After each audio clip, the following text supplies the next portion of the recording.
once again, I welcome you to our embassy, and I'm always pleased to meet people who have taken an interest in our country, and you have made an effort to visit our country back in 2001. Unfortunately, at the time you couldn't make it. I hope that you still consider visiting. And now, of course, if you visited then and you visit it now, then your question would be also very different, because you could see the huge changes that has happened since 2001 to 2018 now. You can see that how much we have developed, how much we have been able to do, despite that we are still fighting a regional war in our country. You made a mention of the civil war. I have to say that Afghanistan, except for the period of 1992 to 1996, where we had an internal conflict between the warring parties, we are not having a civil war. It's actually a regional war. It's an international counter-terrorism or effort that's unfortunately taking place in Afghanistan. It's not our war. It is an international war that's taking place in Afghanistan, including Soviet Union occupation. Sure. I mean, how do you usually characterize the Soviet Union occupation? What is the other name that is used for the era? It's the Cold War. Yeah. Right. So and this is not Afghanistan's war, right? It was the Cold War being fought in Afghanistan. So when the Cold War was happening, where was the battlefield? Unfortunately, it was.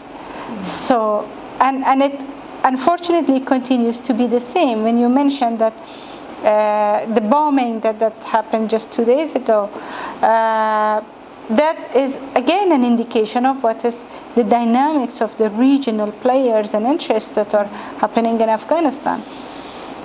It's a complex dilemma, because we have a very good location and a very bad location at the same time.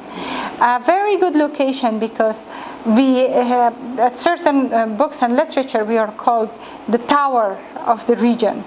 So because we are high up in the high altitude, the terrain, it's a country of valleys and mountains.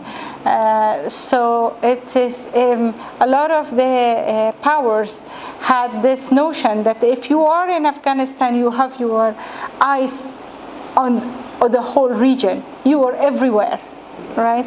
So, but unfortunately, that has, in the past few decades, it has been completely used against our interest, our people's interest, and we have been the biggest victims of this meanness of terrorism. So the fight against terrorism, violent extremism, is not one country's fight, but unfortunately we happen to be at the forefront. Currently we are fighting over 20 different transnational terrorist groups. Over 20 transnational terrorist groups. They are from all over the place that you can imagine. And it's our soldiers that are paying for it with their blood and flesh. But it's not all glim and gloom. I very pleased, and we are optimistic that things are changing and improving. Lots has changed with the opportunity that we were provided since 2011 when the Taliban regime was ousted. We have a human resource that has developed that is quite impressive. With the number of development programs and projects that has come along are quite impressive as well. If you are a person interested in sports, you might have learned that Afghanistan's cricket players are now renowned in the world. And the best bowler in the world is coming from Afghanistan, a 19-year-old boy. For cricket bowler.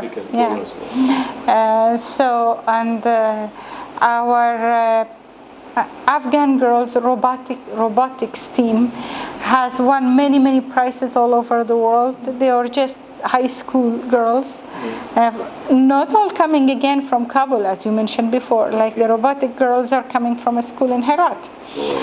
And many more of such stories.